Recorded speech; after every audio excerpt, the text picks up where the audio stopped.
Hey guys! So it is time for another year-thon web up. And yeah, well, this month's theme was rereads. And my plan was to reread all 3 books I have of Xinran. If you don't know who Xinran is, she's a Chinese author and she's written multiple books. Most of them are about Chinese women and how they mostly suffer from the Chinese way of living. And she also had a radio show at one point where she discussed these issues and where she told about the stories of these women. So I have 3 books of her. The first is Sky Burial. The second one is The Nameless Sisters or The Nameless Daughters or something. And then the third one is just a collection of the short stories about these women she told in her radio show. I've read these books multiple times already because I'm really interested in the Chinese culture and I'm really fascinated by their tradition.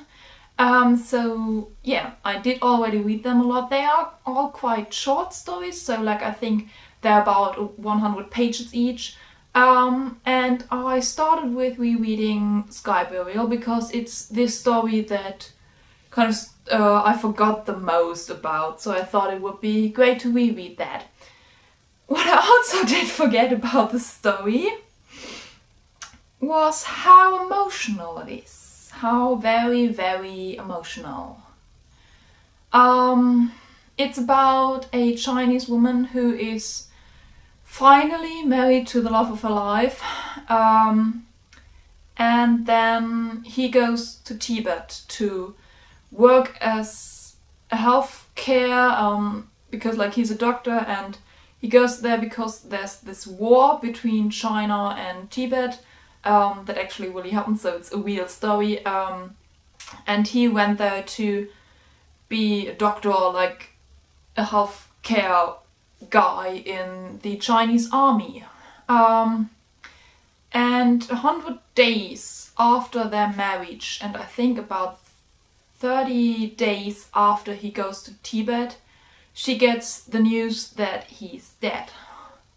But she doesn't get any info about why or what happened or where he is, or she can't like get his body or anything.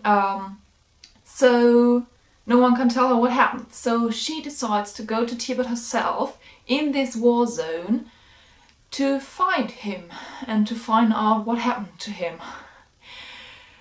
And as you might realize, I'm already tearing up just talking about it and thinking about it, because like it's really tough. It's so emotional, not only in the negative sense, because of course death and love and like war, that also there's really great presentation of this war and this cultural war between Tibet and China, but also like in the positive sense because of the people she meets and how strong her love is to decide to basically give up her life for him.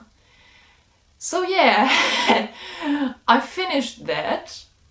And then I wanted to read the other 2, but that didn't happen, did it now?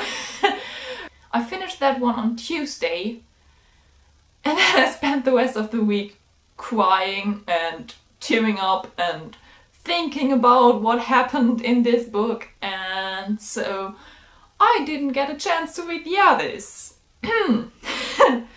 What I did do though was to, at the weekend, because it were my last days at home. I'm back in my flat now, as you might be able to tell.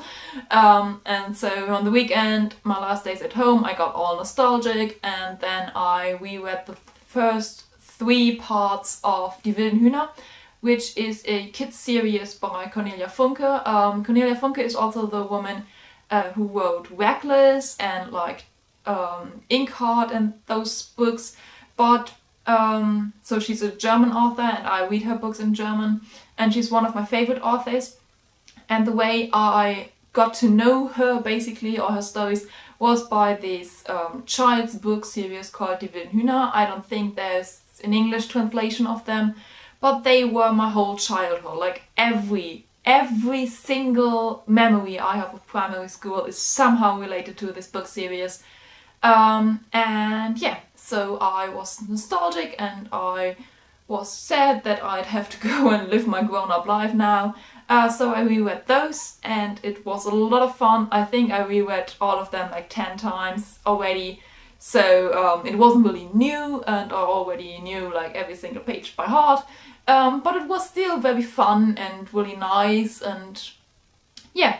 So that was my Yearathon reading challenge thing week. It didn't really go as planned, but I did read great books, so I would recommend reading Xinran's books, of course.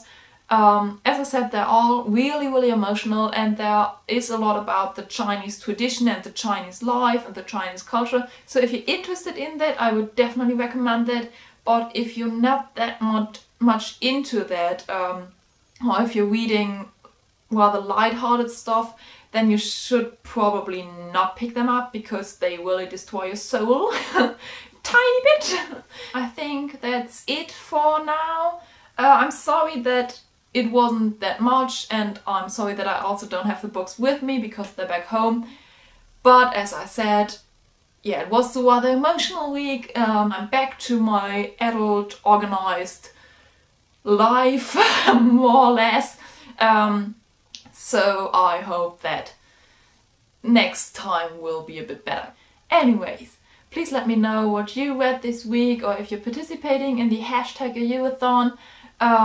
I would always love some good book recommendations, also for like the upcoming topics. So I'll leave the Goodreads page of #Yearathon and my Goodreads page down below, so you can check out the topics. Let me know what you think I should read for that. And apart from that, I think that's it. So I hope you always have a reason to smile, and I hope you're having a great week, even if it's an emotional one. Goodbye.